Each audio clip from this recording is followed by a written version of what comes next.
It in all life, when things are being transferred, one energy to another, it twists. It does this thing. Again, my name is Clayton Brockapay, and I'm the director for the Traditional Native American Farmers Association. The mission statement for the Farmers Association is to revitalize traditional agriculture for spiritual and human need.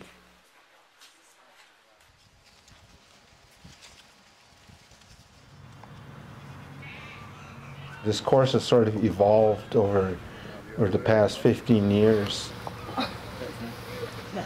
This actually started off as a permaculture design course, and we had used syllabus that was provided through the International Permaculture Institute. Then we began to identify a lot of these, techniques, ethics within our communities that sort of reflected this same thoughts and philosophies. We're trying to go back to developing a resource base, and we try to identify people within our communities already that have information and knowledge, and a lot of times they're overlooked. Over the years, I've used a lot of different instructors, and I try to focus on indigenous instructors, locally if possible, and then kind of go out from there. One of the other instructors I've used over the years is Roxanne Swensel from Santa Clara Pueblo. Water moves in patterns, and the way the water moves with life will create the patterns that I've been talking about. I've used Porter, the son of Roxanne. Each of these families, these homes that we've been passing through, they have their own section, their clan fields, their clan lands down below where they plant their fields, their clan gardens up on top of the mesa. We'll see those further on. Every year, when we do the course, we try to refocus in on some areas. In the last 2 years, it's been sort of subtitled Indigenous Women Roles in a Sustainable Community, and that's where I started looking for more Indigenous women instructors, and we found a mother and daughter team farmers.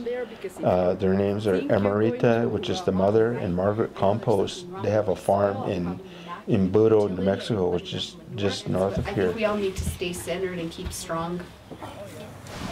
We can easily identify problems in our communities, and that's a part of the process. But through the course, I think we offer them a way to look at and seek solutions, and that's been one of the I think the strong points with the design course.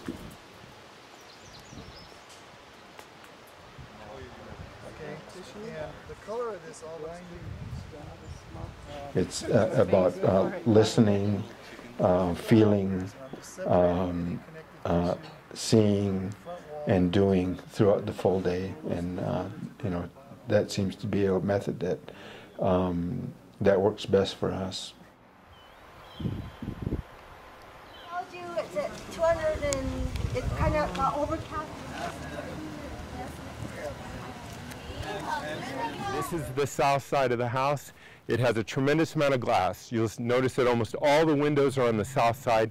There's almost no windows at all. There's one single window on the north side of the house. This is to maximize the amount of solar gain that you get. Produce electricity easily. One is actually just sitting down and discussing and talk about things, but also what we do is we follow that up with a lot of these hands-on exercises. Does it have a side? So do you know anyone in Farmington that What's a piece of sweet meat? We use a lot of different,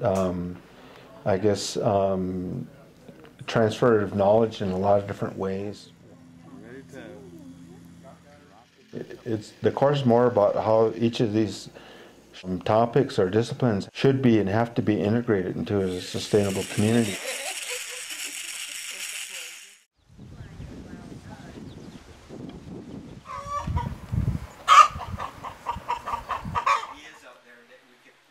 The lunches are actually an important part of the course because of the quality of the food, but it's all local and it's regional and nutritious and delicious.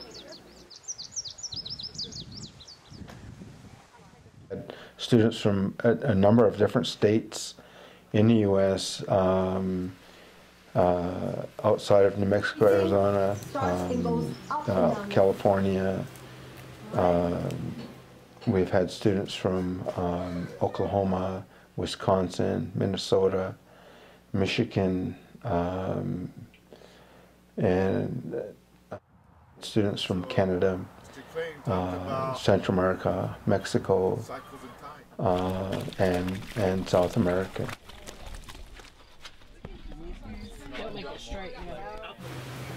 And that's a very different way of seeing the world.